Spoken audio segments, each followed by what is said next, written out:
오늘 얘기할 책은 바로 이 돈의 심리학이라는 책입니다. 네, 이 책이 특히 투자에 관심 있으신 분들은 꼭 읽어보셨으면 하는 책이라서 제가 이번에 소개를 해드리게 됐습니다. 네, 그럼 오늘 어떤 이야기를 해볼까요? 좋습니다. 자, 이제 제가 책을 소개를 해드릴 건데 요즘에 주가가 이제 막 작년처럼 다 올라가는 게 아니라 올해 초처럼 뭐 어떤 건 갑자기 막 많이 떨어지기도 하고 유명한 주식들 맞아요, 어떤 건 또 올라가기도 하고 그래서 아 이거 지금 떨어졌는데 사야 돼 말아야 돼 막 이런 생각 하시는 분들도 계시는 것 같아요.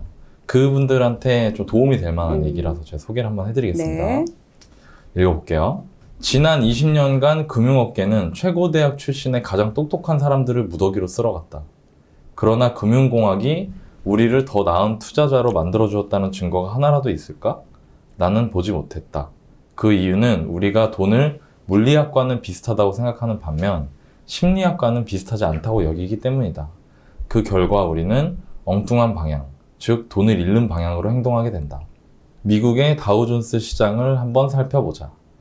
배당금을 포함하면 1950년에서 2019년까지 약 70년간 다우존스 산업 평균 지수의 수익률은 연간 11% 정도였다. 훌륭한 수치다. 그러나 이 기간 동안 성공의 대가는 지독하리만치 비쌌다. 위의 표에서 음영으로 표시된 부분은 전 고점보다 최소 5% 이상 낮았던 시기다. 사람들은 이런 상황에서 심리적으로 매우 흔들린다. 그러나 이게 바로 시장 수익률을 얻기 위해 필요한 쓰라린 대가다. 수수료이자 입장료다. 대부분의 상품과 마찬가지로 수익이 크면 클수록 치러야 할 가격도 높다. 그러나 사람들은 돈에 있어서만큼은 그것을 받아들이기 어려워한다. 2002년부터 2018년까지 넷플릭스의 주가는 35,000% 올랐지만 그 기간 중 94%의 날이 전 고점보다 낮은 가격에 거래됐다. 그래서 그 35,000%의 주가 상승을 온전히 취한 사람은 많지 않다. 이게 뭐냐면 제가 좀 전에 여기서 배당금을 포함하면 70년간 다우존스 산업 평균지수 수익률이 연간 11%였다.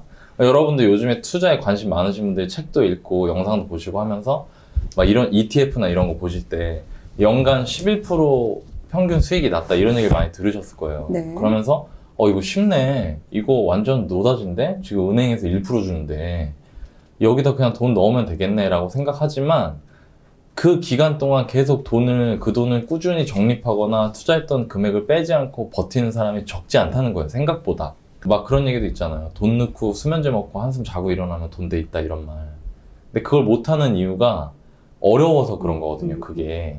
그럼에도 불구하고 이렇게 해야 된다는 내용의 책은 많은데 제가 이 내용을 왜 소개를 해드리냐면 여기에 마음가짐을 아주 구체적으로 얘기를 해줘요. 입장료라고. 그게.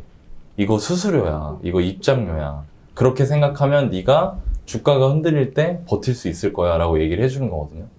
이거 제가 제 개인적 경험이 떠올랐어요. 이거 읽을 때. 어떤 게요? 역전세 났을 때.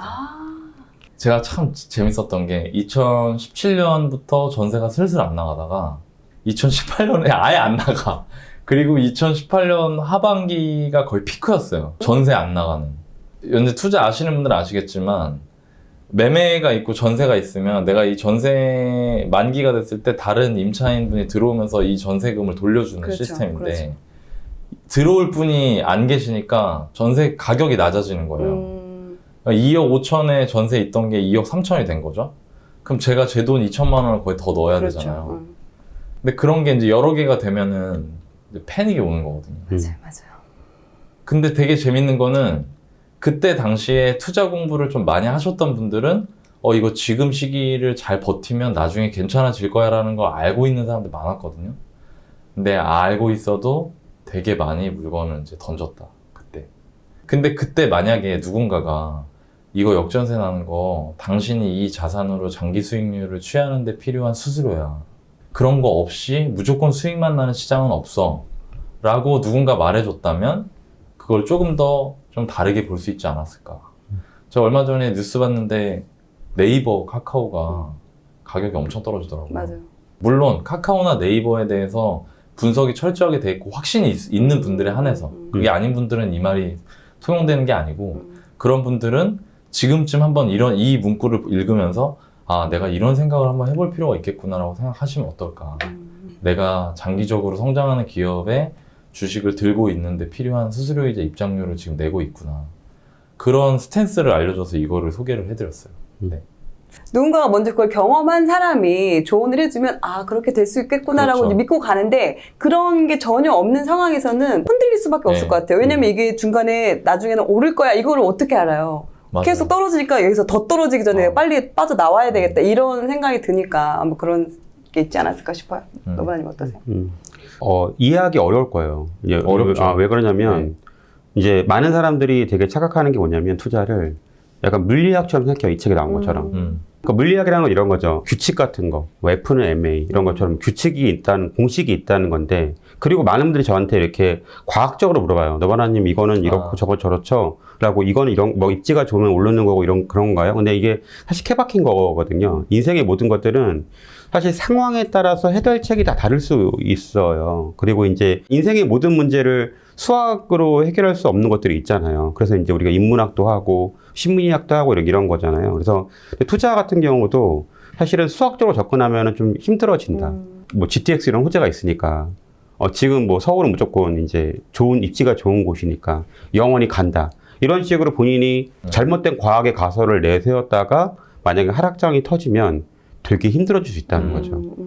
아까 말한 뭐 카카오도 사실 삼성전자 카카오도 예전에 삼성전자가 뭐 8만 원, 9만 원 이렇게 할 때는 거기에 호재들이 막 나와요. 뭐 앞으로 반도체 수요가 많아질 거고 여러 가지 뭐 이런 얘기 나오고 카카오 같은 경우도 앞으로 뭐 네이버나 카카오도 계속 이제 영원히 갈 거고 이런 얘기 나오거든요. 근데 또 이제 하락장이 나오니까 또 거기에 뭐 정부 규제가 있네, 뭐 여러 가지 뭐 그런 과연 독점적인 문제가 있네, 뭐 일반 뭐 소상공인의 어떤 산업을 폐해시키네, 이런 얘기 나오거든요. 그러니까 생각보다 투자는 저는 물리학으로 접근하면 안 된다. 근데 이 책의 제목은 돈의 심리학이거든요. 오히려 심리적인 부분들을 잘 봐야 된다. 그리고 그 안에서 어떤 규칙으로 볼지에 대해서 내가 접근하는 게 훨씬 더 빠르다라는 거를 저는 좀 공감이 좀 많이 되더라고요, 사실은. 그리고 여기 나오잖아요. 그러니까 나영님 첫 번째 게 20년간 금융계에서 전부 다 최고 대학 출신의 엘리트를 다 끌어갔어요. 근데 그 친구들이 시장 평균 수익률도 많이 냈냐?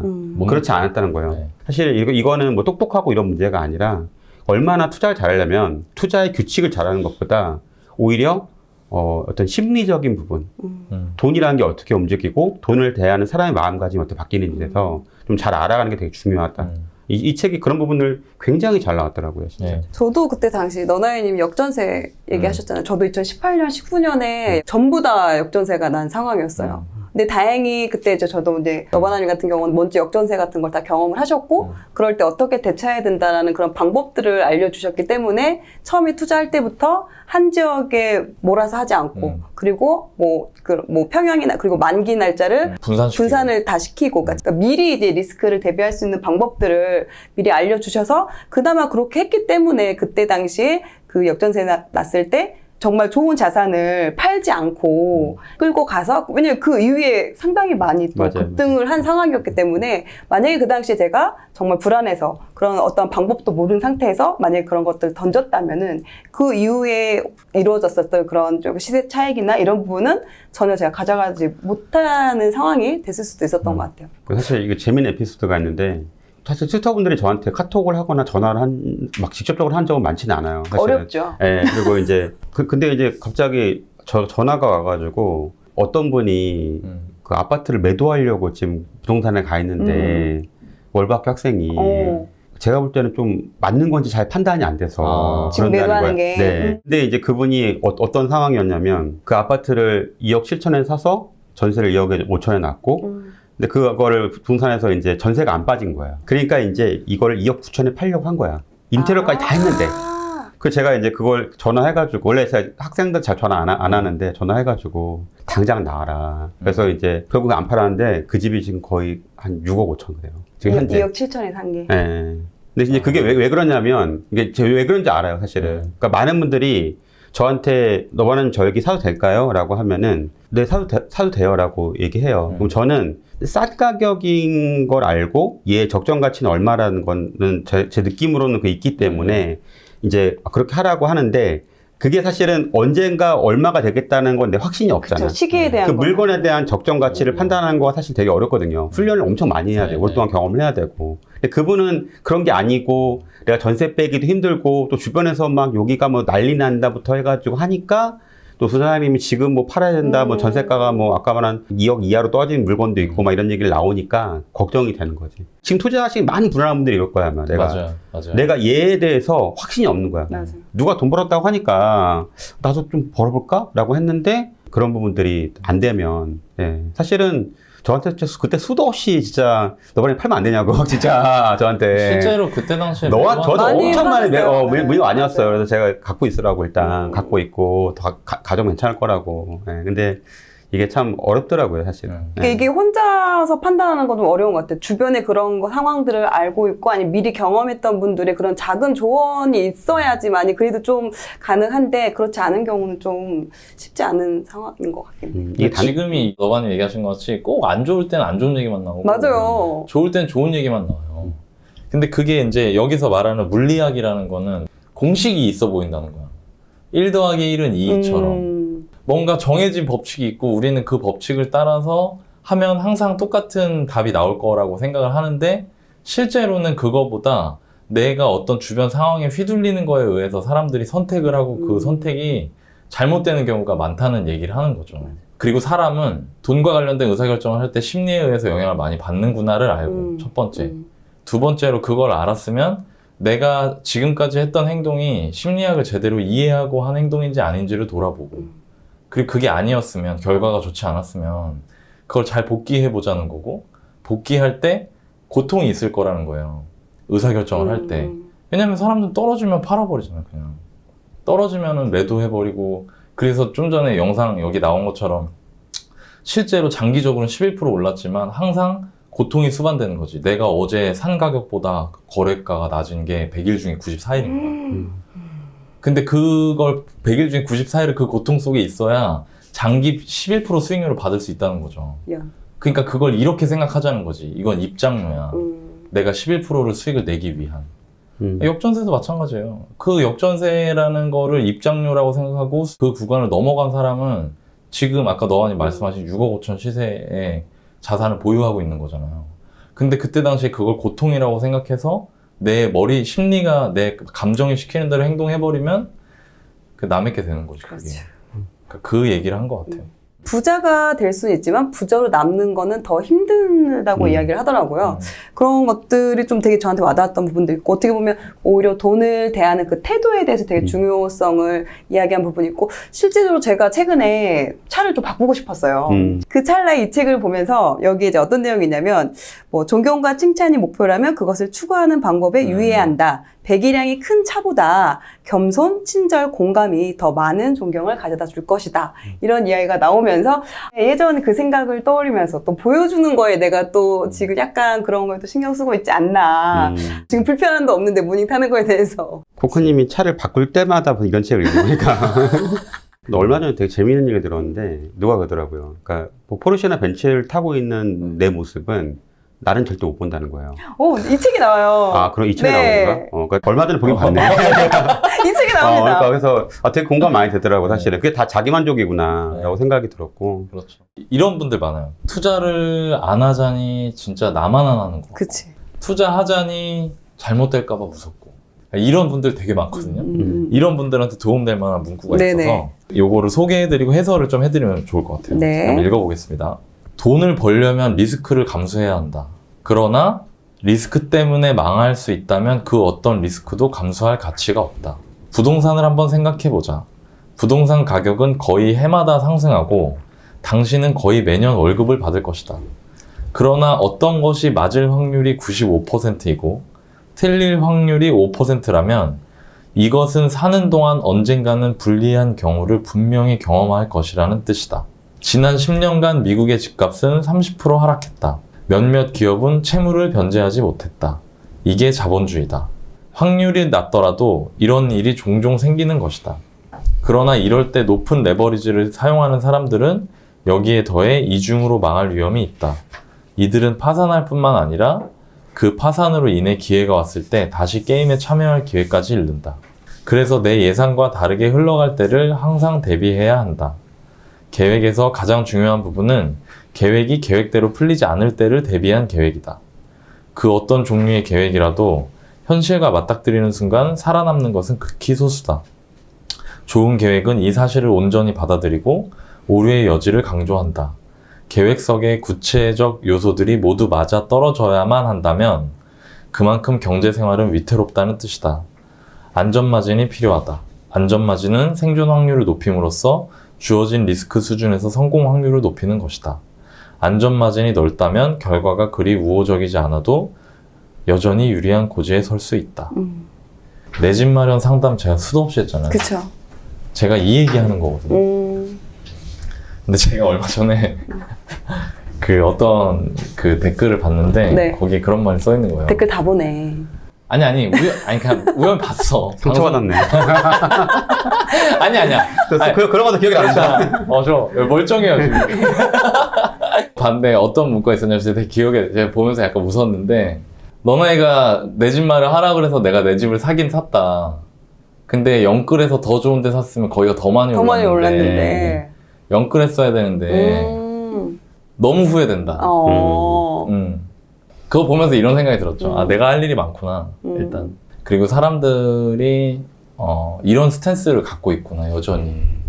근데 이 내용이 뭐냐면, 당신이 열심히 준비해서, 좋은 투자를 하는 건 맞는데, 그건 기본이에요. 그건 기본인데, 혹시라도 당신이 틀렸을 때를 반드시 대비하라는 겁니다. 단어로 말하면 플랜 B를 세워라는 거예요. 무조건. 그리고 전 여기서 소름 끼쳤던 게 뭐냐면, 이럴 때 높은 레버리지를 사용하는 사람들은 여기에 더해 이중으로 망할 위험이 있다. 이들은 파산할 뿐만 아니라 그 파산으로 인해 기회가 왔을 때 다시 게임에 참여할 기회까지 잃는다. 아, 나 이게 소름 끼쳤어, 진짜.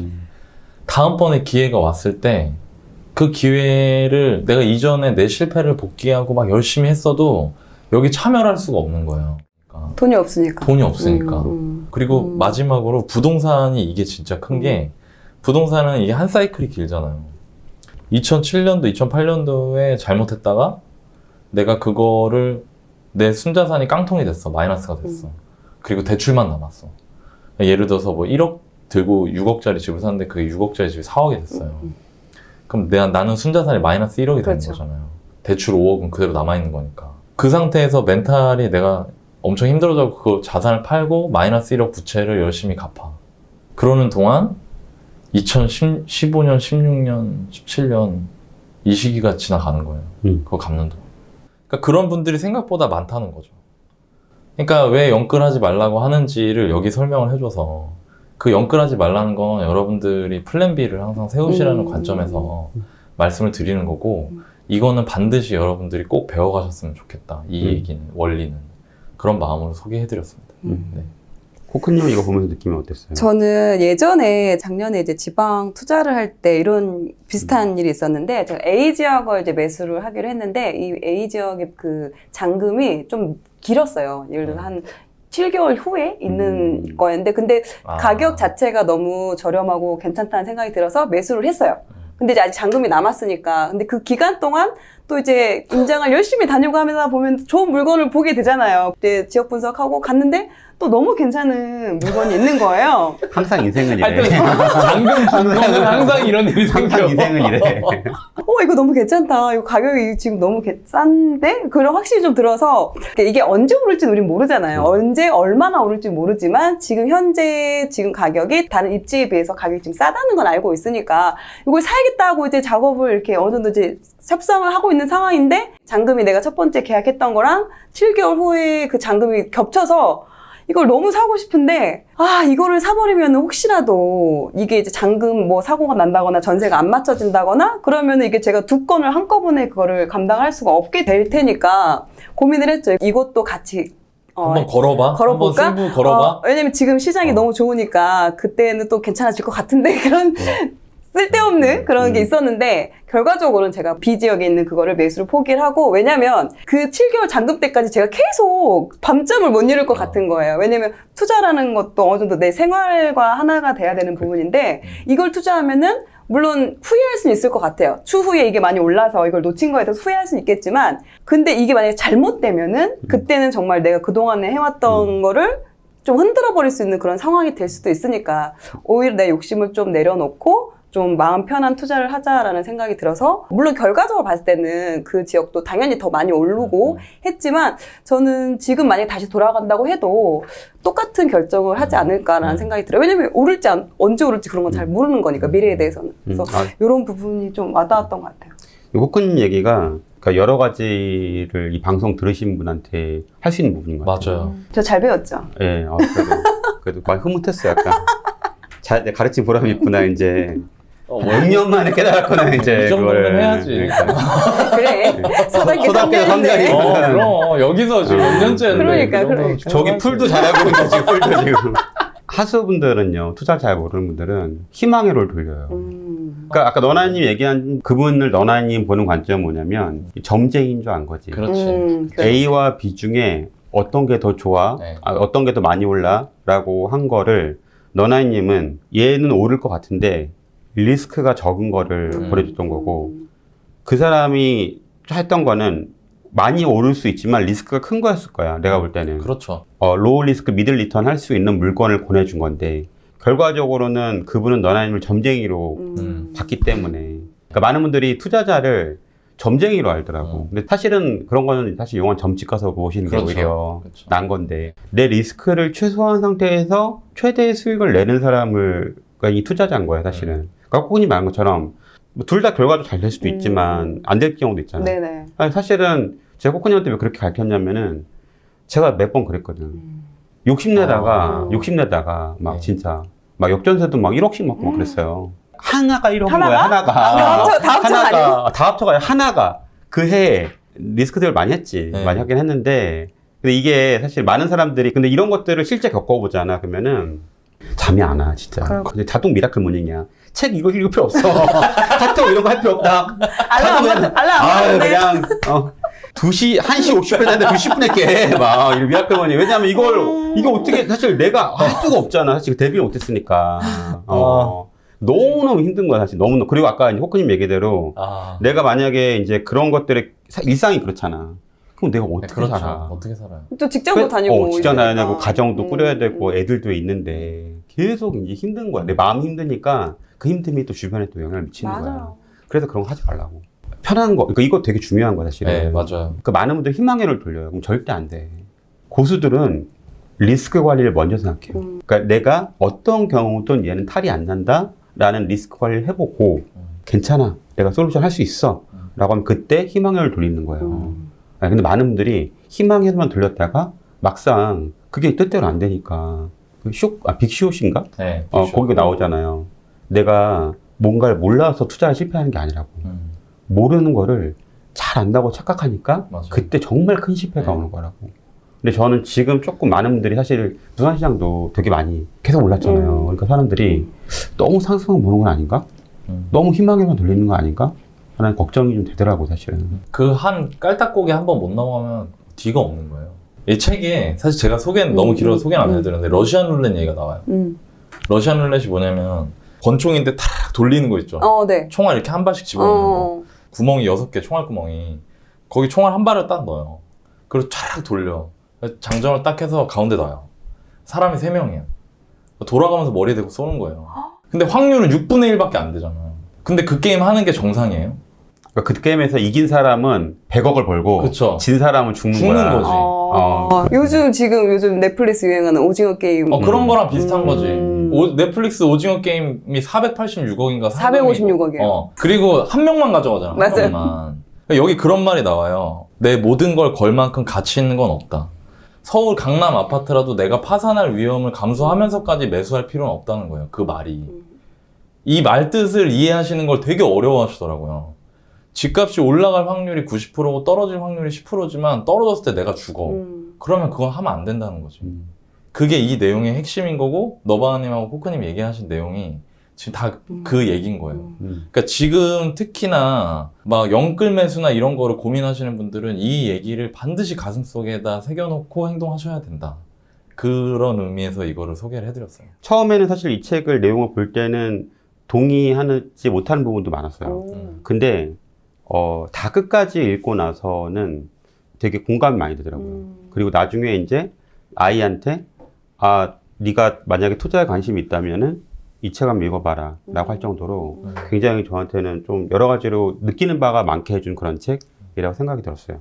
그 요즘에 젊은 분들이 투자 진짜 많이 관심 많으시거든요. 많죠. 저희 채널도 20대 분들이 처음 채널 오픈했을 때보다 20대 분들이 많이 늘었어요. 저도 이제 딸이 있으니까 제 딸한테 해주고 싶은 얘기랑 비슷한 얘기가 책의 내용에 있더라고요. 20대 분들, 젊은 분들이나 제 딸같이 이렇게 나이가 어린 분들한테 그걸 한번 제가 소개를 해드려 볼게요. 네. 이것만 잘 지켜도 진짜 부자 될 것 같다. 이 내용은. 워런 버핏은 경이로운 투자자다. 그러나 그의 성공을 모두 투자 감각 덕으로만 돌린다면 핵심을 놓치는 것이다. 성공의 진짜 열쇠는 그가 무려 75년 동안 경이로운 투자자였다는 점이다. 버핏이 진지하게 투자를 시작한 것은 10살 때였다. 30살이 됐을 때 순자산은 당시 100만 달러, 물가 상승률을 감안하면 현재 기준으로 930만 달러였다. 만약 그가 좀 더 평범한 사람이어서 세상을 탐험하고 자신의 열정을 찾는데 10대와 20대를 보냈다면 30살에는 순자산이 대략 2만 5천 달러쯤 됐을까? 그래도 그가 계속해서 연간 22%라는 놀라운 투자 수익률을 거두었다 치자. 그러다가 60이 됐을 때 투자를 그만두고 은퇴에 골프나 치며 손주들과 시간을 보낸다고 해보자. 지금 그의 순자산은 대략 얼마 정도일까? 사실상 워런 버핏의 경제적 성공은 모두 사춘기 시절에 쌓았던 금전적 바탕과 노년기까지 사업에서 손을 떼지 않은 덕분이다. 그의 재주는 투자였지만 그의 비밀은 시간이었다. 이것이 바로 복리의 원리다. 이걸 보면서 저희 딸이 산수를 할 수 있게 되면 투자 가르쳐야겠다는 지금 생각이 딸이 몇 들었어요. 살이죠? 6살. 아직 산수 못해요. 아직. 그래서 얘가 1 더하기 1이 2고 10 더하기 10이 20인 걸 아는 순간부터 투자를 한번 가르쳐 봐야겠다는 생각이 들었어요. 네. 그리고 버핏 수익이 연간 22%인데 이거 진짜 놀라운 수익률이잖아요. 그렇죠. 연평균 22% 어마어마한 거거든요. 근데 30살에 평범하게 2만 5천 달러 정도의 순자산을 가지고 2만 5천 달러면 우리나라 돈으로 3천만 채 안 되겠네요. 3천만 원 가지고 연간 22%를 해서 60대가 됐으면 1190만 달러 정도 됐을 거래요. 이것도 사실 놀라운 돈이죠. 1190만 달러면 우리나라 돈 100억이 넘으니까. 근데 지금 845억 달러 있거든요. 그러니까 30세부터 60세까지 투자한 건 똑같은 거지. 현실 버핏은 뭐 10대 때부터 지금 90대까지 투자를 한 거죠. 70년, 80년 투자한 거고요. 그게 아니라 여기서 30에 출발해서 60대 해서 요 기간만 딱 투자를 했으면 이 결과의 차이가 99.9%라는 거예요. 그럼 우리는 어떻게 해야 되냐? 일찍 시작하면 할수록 좋은 것 같아요.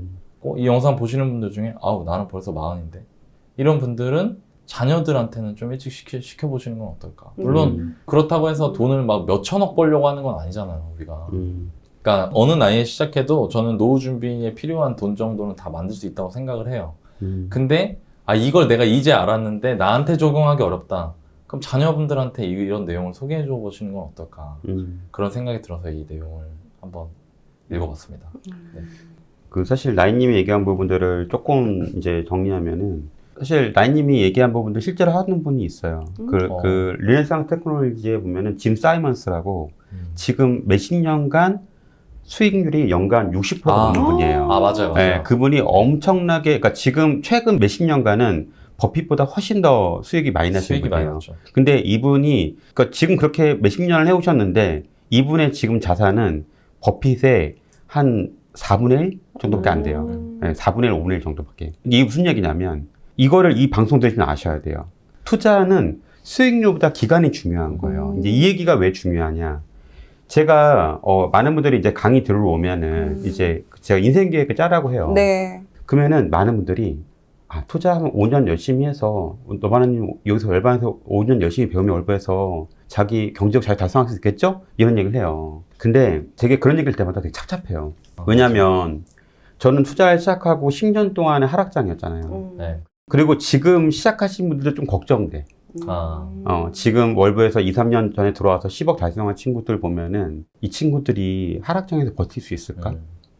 그나마 뭐 여기 있는 튜터들이나 나인님이나 뭐 주인님 같은 경우는 너바나면 저 이거 팔아야 될까요? 이런 거를 물어보면 제가 야 갖고 있어 라고 얘기해 줄 사람도 있다 치더라도 대부분 혼자서 판단하면 되게 맞아요. 어려울 거거든. 네, 옆에 이런 네. 사람이 있는 게 아니면. 이게 사실은 투자는 그냥 그 부의 어떤 뭐 서행차선, 추월차선 뭐 이런 게 있잖아. 투자는 그냥 직업이고 이걸 그냥 오래 꾸준히 하면은 부자는 자연스럽게 된 거야. 사실은.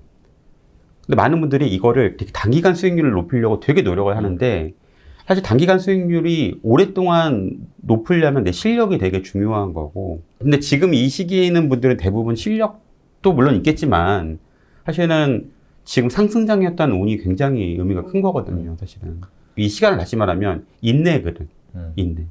내가 투자한 물건이 오랫동안 빚을 발하지 못한다 하더라도 버티는 인내, 사실은. 그러니까 월버에서 왔을 때 사실 실전반이나 뭐 G2반에서 뭐 지역 같은 경우 이렇게 해줘가지고 투자를 하는 경우가 있어요, 사실은.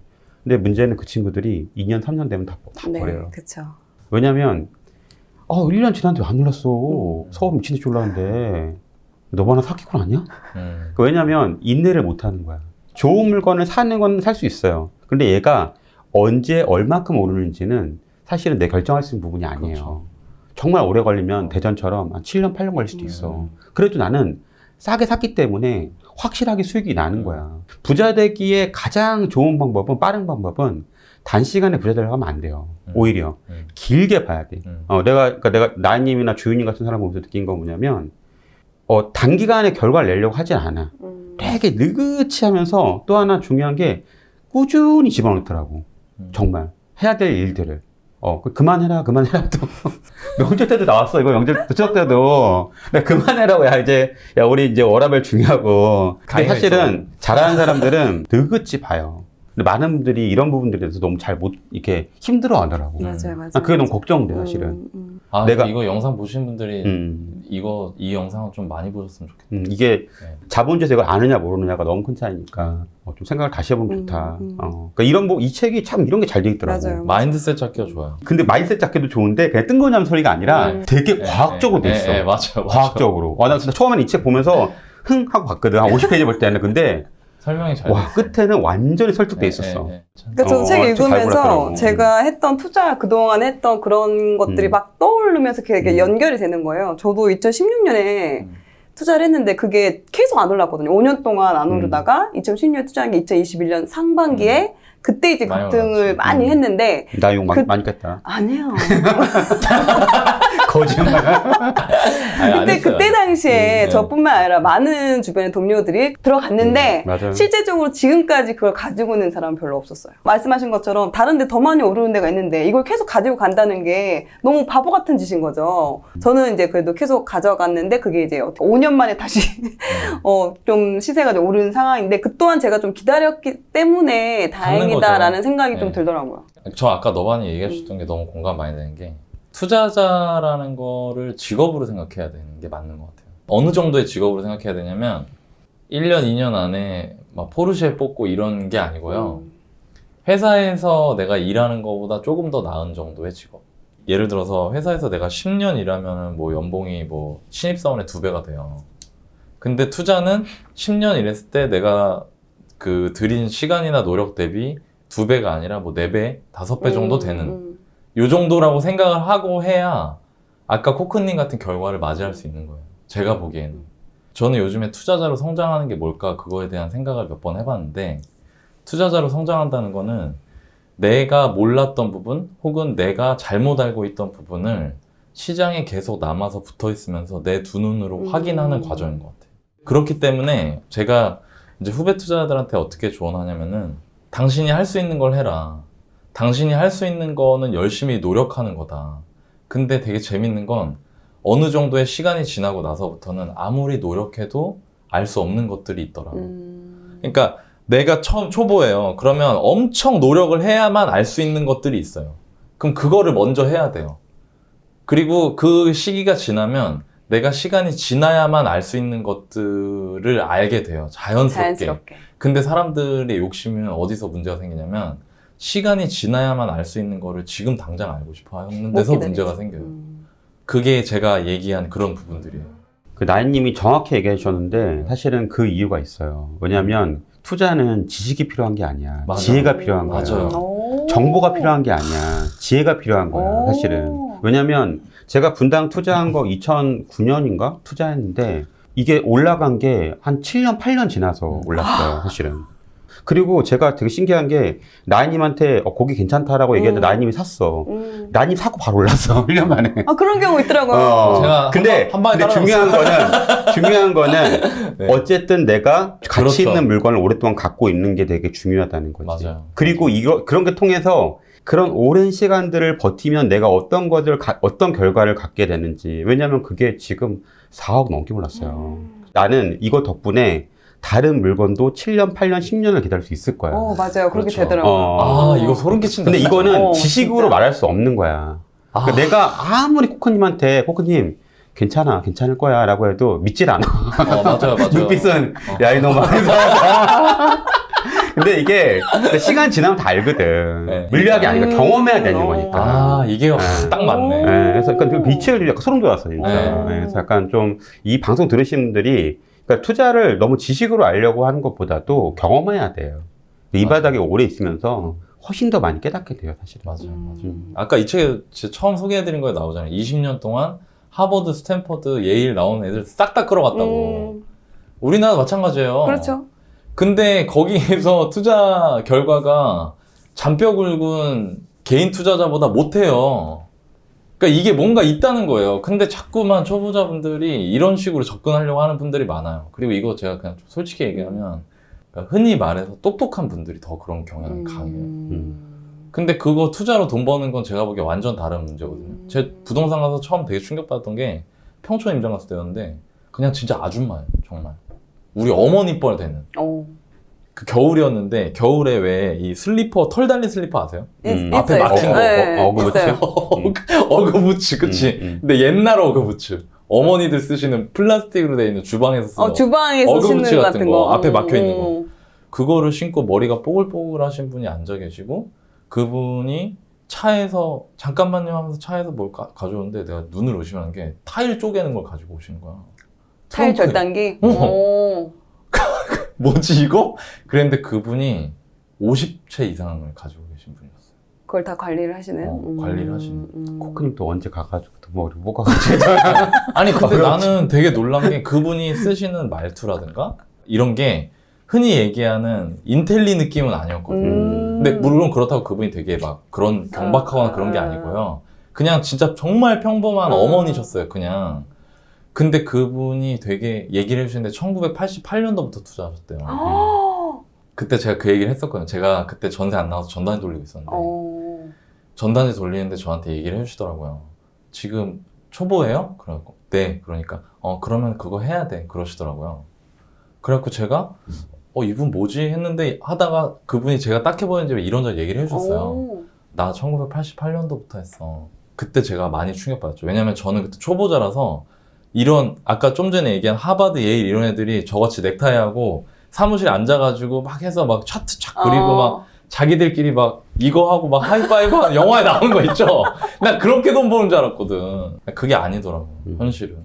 그러네요. 지식보다 지혜. 지식보다 지혜가 중요하다. 제가 지금까지 진짜 많은 제자들을 가르쳤잖아요. 네. 똑똑한 친구들이 생각보다 투자 못해요. 오히려 근성이 있는 친구들이 잘해요. 맞아. 전 똑똑하지 않습니다. 그러니까 저는 그럼 지혜로운 사람이에요? 아니 그러니까 이게 근데 많은 분들이 되게 좀 해보고 아닌가 보다 하고 딴 데를 가요. 아니 제가 다른 데 채널 다니면서 인터뷰할 때 채널을 크게 키우는 그러니까 뭔가 하나 영역에 성공한 사람들 가끔 만나잖아요. 그 사람들이랑 너무 깜짝 놀랄 때가 있는 게 대부분 그렇게 말해요. 하나를 다 해놓고 넘어가도 충분한데 왜 그렇게 계속 하려고 하는지 모르겠다고. 그러니까 비슷한 것 같아. 그 지혜라는 거는 영역 불문하고. 그래서 이 영상 너바님 얘기해 주신 거, 호크님 얘기해 주신 거를 좀 잘 심사숙고 해보시고 고민해보시면 진짜 좋을 것 같아요. 요즘에 투자하려고 하시는 분들 많잖아요. 저도 사실 개인적으로 이거에 대해서 고민했던 적이 많은데 도대체 얼마 정도 벌어야 될까? 투자 시작하시는 분들한테 제가 목표를 정하라고 하는데 도대체 목표를 얼마 정도로 하는 게 적당합니까? 라는 고민을 하고 계신 분들이 있어서 이걸 한번 소개해드려 볼게요. 네. 돈이 많다고 해서 행복한 것은 아니다. 하지만 행복을 위해 돈이 필요한 것은 사실이다. 내가 원하는 것을 내가 원할 때 내가 원하는 사람과 내가 원하는 곳에서 내가 원하는 만큼 할 수 있다는 것은 엄청난 행운이고 행복이다. 그리고 여기에는 반드시 돈이 필요하다. 돈의 진짜 가치는 바로 여기에 있다. 노인학 연구자 칼 필레먼은 그의 책 이 모든 걸 처음부터 알았더라면 에서 미국에 사는 노인 1000명을 인터뷰했는데 수십 년 인생 경험을 통해 배운 교훈이 무엇인지 알아보았다고 한다. 행복해지기 위해 최대한 열심히 일해서 원하는 물건을 살 돈을 벌어야 한다고 말한 사람은 1000명 중에 단 한 명도 없었다. 적어도 주변 사람들만큼은 나도 부자가 되어야 한다고, 그들보다 더 많이 가지는 게 진짜 성공이라고 말한 사람 또한 단 한 명도 없었다. 원하는 미래의 수입을 기준으로 직장을 골라야 한다고 말한 사람 역시 단 한 명도 없었다. 그들이 실제로 중요하게 생각한 것은 좋은 우정을 나누는 것, 개인의 안위보다 더 큰 뜻을 위한 일에 참여하는 것, 자녀와 좋은 시간을 보내는 것 등이었다. 내 시간을 내 뜻대로 쓸 수 있다는 것이 돈이 주는 가장 큰 배당금이다. 이게 이제 죽음을 앞둔 분들이 한 얘기잖아요. 되게 많이 공감됐어요, 저는 이 말이. 그러니까 인생을 다 내가 살고 내 인생을 돌아보는 시점에 사람들이 해주는 얘기잖아요. 제가 제 생각 해보니까 학교 다닐 때 생각이 나더라고요. 예를 들어 시험을 치면 학생들이 그때 왜 이렇게 100점 맞으려고 했는지 모르겠다. 98점이어도 충분한데. 본인 얘기 아니죠? 죄송합니다. 그 도시락 한 번 더 까먹고 친구들이랑 이런 거 한 번 더 했으면 좋았을 텐데 라는 생각할 때가 있더라고요. 그러니까 이게 참 끝나봐야 아는 것 같아. 그러니까 직장 생활할 때 생각을 해보면 제가 왜 그렇게 직장에서 내가 다른 사람들 안 좋은 얘기하고 있을 때 내가 거기서 막 내내 하고 있었을까. 막 사내 정치 줄대는 거 이런 거에 예민했을까. 차라리 그냥 좋은 사람이랑 밥을 한 번 더 먹고 내 상대방 사람이 입장에서 일하기 편하게 내 딴에서 그거 해서 넘겨주고 이런 걸 했었으면 더 좋았을 텐데. 그러니까 이게 참 끝나봐야 아는 것 같아. 저는 이제 운이 좋아서 짧은 시간에 많은 성과가 났고 여기서부터는 선택의 영역인 것 같아요. 제가 요즘에 돌아봤을 때 중요한 거는 내가 생각했던 게 아니었어 라는 경험을 하다 보니까 앞으로는 잘 살고 싶은 거예요. 그래서 이 문구가 눈에 많이 들어오더라고요. 앞에서는 망하지 않기 위해서 무리하면 안 된다고 얘기했잖아요. 그 과욕이 나한테 화를 불러일으킬 수 있는 데다가 동시에 시간이 지났을 때 후회되는 일로 남을 수도 있다. 그래서 여기 보면은 목표 세우는데 되게 기준점이 되는 얘기가 있는데 돈이 주는 가장 큰 배당. 그러니까 내가 원하는 곳에서 원하는 사람들하고 행동할 수 있을 정도만 되면 충분하다는 기준을 주는 것 같아요, 저는. 그래서 여러분들이 목표를 세우실 때 100억 이렇게 해버리면은 내가 지금 1억 있는데 현실적으로도 사실 쉽지 않고 또 동시에 100억 된다고 50억보다 2배 행복한 건 아니거든요. 그러니까 그런 부분을 좀 소개해드리고 싶어서 이 문구를 말씀드렸습니다. 저는 이 책에서 이 부분이 가장 기억에 와닿았어요? 남았고 가장 와닿았어요. 그러니까 예전에는 퇴직에 대한 불안감, 그리고 퇴직하면 어떡하지? 이런 생각이 되게 좀 불안했었는데 지금은 오히려 이제 그걸 내가 선택할 수 있게 된 게 요즘 따라 더 그런 생각이 너무 감사한 거예요. 그래, 그 전에 내가 회사 다니면서 재테크한다고 수도권 임장 다니고 정말 힘들긴 했지만 제가 최근에 이제 디스크가 파열됐잖아요. 근데 그치. 만약에 제가 이런 자산이 없고 그냥 예전처럼 직장 생활만 그냥 꾸준히 했다면은 아픈 것도 힘든데 또 육체적인 일을 해야 되는 그 상황까지 더해져서 그럼 난 얼마나 더 힘들었을까? 근데 그게 지금은 아니라서 참 다행이다 좀 그런 생각이 들면서 이렇게 하기까지는 돈이 주는 가장 큰 배당금? 이거를 저는 최근에 더 많이 크게 느끼고 있어서 더 많이 와닿았던 것 같아요. 팟캐스트 출연하신 분들이나 10억 달성해서 이제 네. 보면은 이분들이 참 이런 얘기를 많이 해요. 너바나님 언제 정도면은 제가 회사를 그만둘 수 있을까요? 이런 얘기를 많이 진짜 단골 많이 질문. 물어보거든요. 네. 근데 이거는 저는 확실히 자신 있게 얘기할 수 있는 것 같아요. 저는 사실 제가 경험해보니까 월 1000만 원보다 순자산 30억일 때가 훨씬 더 마음이 편해요. 그러니까 그 정도 되면은 이제 내가 그만둬도 돼요.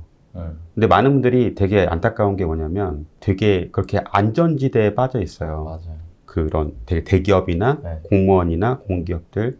근데 그걸 놓으면 훨씬 더 자유롭게 많은 거를 할 수 있거든요. 있죠. 근데 본인이 목줄을 본인이 이렇게 잡고 있는 거야, 사실은. 인생은 한 번밖에 안 와요. 다시 오지 않아. 근데 사람들이 그런 게 있어. 다 경제역자를 원하잖아, 이 방송을 원하는 사람들은. 그렇죠. 근데 경제역자는 안전지대에서 위험지대를 지나가야지만 경제역 자유지대에 가는 거예요. 안정적인 거와 동시에 경제적 자유를 누리려고 하는 거는 말이 안 되는 말이 거죠. 안 되는 거죠. 그래서 이 부분에 대해서 사실은 스스로 생각해봐야 돼요. 내가 내 부가가치를 얼마나 낼 수 있냐. 근데 사실 생각보다 월 들어오는 수입은 없다 하더라도 예를 들어 뭐 투자한 거에 일부 매도해서 1년치, 2년치 생활비를 네, 통장에 넣어놓고 그 기간 동안 한번 해보는 거야 사실은. 네. 이런 것들에 대해서 많은 사람들이 그냥 시간을 직장에서 허비하는 느낌? 얼마 전에 제가 명절 때 오징어 게임이라는 그거 봤어요. 네. 근데 이제 거기 보니까 그러니까 나오죠. 마지막에 그 회장이라는 사람이 부자와 빈자는 인생이 지루하다는 거야. 인생이 희망이 맞아요. 없고 지루하다고. 저도 그 그 말이 생각이 되게 맞았어. 인상적이더라고. 맞아. 그러니까 뭐냐면 그런 것 같아. 저도 이제 제가 뭐 이런 말 하는 게 제가 좀 뭐 너는 뭐 다 했으니까 이런 뭐 그렇지 할 수 있지만 저도 이제 가난을 벗어나고 싶어서 했고 저도 이제 이거 누가 알려주지 않잖아. 제가 해보면서 느낀 건 뭐냐면 돈은 행복의 굉장한 일부예요. 물론 가난하면 사실 힘들어. 매사가 다 힘들어. 맞아요. 근데 어느 정도 돈이 되면 그 다음부터는 사실 내가 선택할 수 있어요. 내 인생을. 그 월부라는 곳이 사실 어떻게 보면 파이어족을 만들어내는 곳이고 많은 분들이 경제적 자유를 돕는 곳이잖아요. 내가 볼 땐 충분히 이상 나가도 돼. 근데 못 나와. 전화님도 어제 떨었어. 막 나올 때. 나 나가도 되나? 지금 너만 다음에 할 얘기 있어. 그러는 거야 나한테. 우리 회사 그 차장님이 회사 전쟁이지 사는 건 전쟁이지. 그래서 뭐 애들 키우랴 뭐 여러 가지 전쟁이 돼서 네 했더니 나가면 지옥이다. 막 이런 얘기 하는 거야. 근데 사실 그때 나한테 그게 너무 두려웠어 솔직히. 근데 나가니까 천국이더라고. 그러니까 사실 내가 좋아서 하는 얘기이기 때문에 내가 이걸 하면은 덕분에 막 경제적 자유 누려서 너무 행복하다고 이런 일들이 얼마나 보람돼. 네. 뭐 코칭하고 강의해서 이걸 통해서 많은 사람들이 자기가 이런 그런 경제적 두려움에서 벗어났다는 자체가 사실은 이게 그 전에 일과는 달라요. 근데 이제 많은 분들이 그걸 돈 때문에 억지로 하니까 사실은 되게 힘겨운 거고 저는 사실 월불 통해서 그런 거 깨주고 싶어요 진짜. 인생은 살만한 거니까 확실히 내가 노력만 하면. 제가 회사 그만둘 때 한 6개월을 그걸 못 나왔어요. 내가 6개월 기다려줬어. 계속. 너바님이 야 6개월이 아니라 몇 년을 기다렸어 몇 년. 그래 너바님이 나중에는 안 되겠다 싶으셨는지 내가 아무리 말해도 믿지 않는 거야. 안 되겠다 싶으면 책을 한 거 나한테 이렇게 틱 주시더라고요. 그 책이 로버트 기요사키가 쓴 회사를 그만두기 전 사업을 준비하라 뭐 이런 책인데 내가 그 책을 읽고 알았어. 거기 그 말이 있었거든. 아까 너바님이 얘기하신 말이. 야 나도 회사 나올 때 힘들었고 나 회사 나올 때 이 책에 도움 많이 됐어. 너 한번 봐봐 하면서 보여주셔서 내가 봤어. 봤는데 거기에 자유와 안정은 절대 같이 갈 수 없는 거라고 돼 있는 거야. 내가 나를 돌아봤지. 나는 뭐 때문에 이렇게 살아왔을까. 근데 나는 자유를 위해서 그걸 했던 거거든. 근데 정작 자유로워질 수 있는 상황에서 이 안정이라는 거를 놓을 수가 없는 거지. 근데 저는 이해도 가요. 어떤 게 이해 가냐면 한 번도 울타리 밖으로 나가본 적이 없으니까. 경험이 가보지 없으니까. 않은 길. 가보지 않은 길이니까. 그리고 난 솔직히 너바님이 나한테 야 너 나오면은 할 수 있는 거 훨씬 많아. 아우 답답해 소리는 안 하셨는데 여기 써 있었어 이렇게. 아우 답답해 이렇게 그러면서 내가 오죽하면 내가 책임지겠다 그랬어. 내가 책임지겠다고. 내가 내가 너희를 책임질게. 책임지니까 걱정하지 마. 걱정하지 무조건 마. 나와. 그런데도 내가 안 해보니까 두려운 거야. 근데 내가 해보고 알았어. 그러니까 확실히 나는 안 해보면 잘 모르는 사람인 것 같아. 야 나도 먹고 죽을 만큼만 있었으면 좋겠다 이런 생각 하실 너무 먼 수도 이야기일 있지만 수도 있죠. 여러분이 노력하시면 반드시 될 거고 그 금액이 됐을 때 한 번뿐인 인생에서 그 자유라는 거를 한번 해보시면 어떨까라는 생각이 들어요. 70대 노인들이 얘기한 거잖아요. 네, 그쵸. 그 책의 일부분이 이게 있어. 네. 이 얘기를 꼭 해주고 싶었어. 그러니까 뭐냐면 내가 원하는 것을 내가 원할 때 내가 원하는 사람과 내가 원하는 곳에서 내가 원하는 만큼 할 수 있다는 것은 엄청난 행운이고 행복이다. 그리고 여기엔 반드시 돈이 필요하다. 돈의 가치는 바로 여기에 있다. 저도 행복을 찾아서 이렇게 막 정말 열심히 살았어요. 십몇 년간을. 근데 그 내 행복이 행복하지 않은 이유가 돈 때문이겠지라고 생각을 많이 했거든요. 막 사람들은 그래. 내가 못 가진 거에 대해서 뭔가 이렇게 결핍 이유가 있거든. 맞아요. 내가 좋은 학벌이었으면 좋은 학벌 있었으면 내가 좋은 회사 안 다니면 좋은 회사를 다녔으면 그런 게 있는데 사실 저는 그게 아니라는 걸 좀 깨닫기 시작했거든요. 제가 지금 느끼는 부분이 뭐냐면 지금 여러분, 이 방송을 보는 여러분도 당장 행복할 수가 있어요. 맞아요. 돈이라는 건 그냥 불편함을 없애는 거지 행복이라는 거가 결과적으로 끝에는 내가 좋아하는 사람들과 그런 좋은 시간을 보낼 수 있는 거 이게 행복의 끝이라는 거. 그래서 내가 뭐 돈 때문에 되게 여러 가지 뭐 이렇게 어려움이 많이 있겠지만 부자가 되는 건 오랜 시간을 바라고 이 방송처럼 노리면 되고 이분도 굉장히 현명하게 사실 이 책에 보면 이분이 실제 투자 어떻게 하면 다 나와. 아, 맞아요. 뒤쪽에 어떻게 나오죠. 자기가 어떻게 하는지 네, 네. 다 나오기 본인 투자 때문에 방식까지. 그 책을 보고서 하시고 행복한 거는 당장 오늘 내일도 할 수 있어요. 음. 네, 그러니까 이 부분들을 잊지 마시고 하시면 좋겠고 네. 느끼는 부분이 많은 책이에요. 그러니까 한번 곰곰이 보시면서 하시면은 좋을 것 같아요. 네. 투자의 경험이 있든 투자의 경험이 없든 다 도움이 되는 책이고 저는 이거 투자를 하면 할수록 투자자로서 성장하시는 만큼 새로운 부분이 보일 거라고 생각해요. 그래서 책을 한 번씩 보시면 어떨까. 아, 그리고 저희한테 이거 유료 광고냐고 물어보시는 분들 계시는데 맞아요. 물어보시더라고요. 여기서 소개되는 책들 저나 너바나님이 다 읽어보고 그 다음에 정말 좋은 책들만 골라서 소개해 드리려고 하는 거니까 저희는 절대 유료 광고 하지 않습니다. 저희끼리 이제 이야기를 하고 소개를 했는데 오히려 나중에 출판사에서 맞아요. 고맙다고. 자본주의 네. 거기서 EBS 아. 자본주의 했을 때랑 그 나폴레온 힐 책 했을 때 나는 생각하라 그런 나 그 거죠. 나폴레온 힐 막내 마케터가 다음에 한번 메일을 보내. 소개해드릴까요? 그거 소개해줘도 괜찮을 것 같아요. 아니 메일을 보내줬는데 음. 그분이 입사한 지 3개월 정도밖에 안 됐는데 첫 책을 한 거예요. 그 생각하라 그리고 부자가 부자가. 되어라. 책 내용이 되게 좋은 책이고 클래식인데 출판 일을 하는 사람들, 소명의식 갖고 하는 사람들은 이 좋은 내용을 사람들한테 전하지 못했다고 생각해요. 그러면서 되게 속상해하고 있었는데 저희 채널에서 소개를 해드리고 나서 사람들이 그 책을 많이 보셨고 그러면서 자기가 너무 놀랍고 감사하다고 저희한테 메일을 보내줬어요. 그러니까 저는 이런 게 그냥 이 일을 하는 뿌듯함인 것 같아요. 이렇게 뿌듯함을 느끼고 있는데 누군가가 저희한테 돈 준다고 제가 생각하기에 도움 안 되는 책을 여러분들한테 하는 건 말이 안 되는 거잖아요. 그러기에는 네. 너나님이 돈이 좀 많아.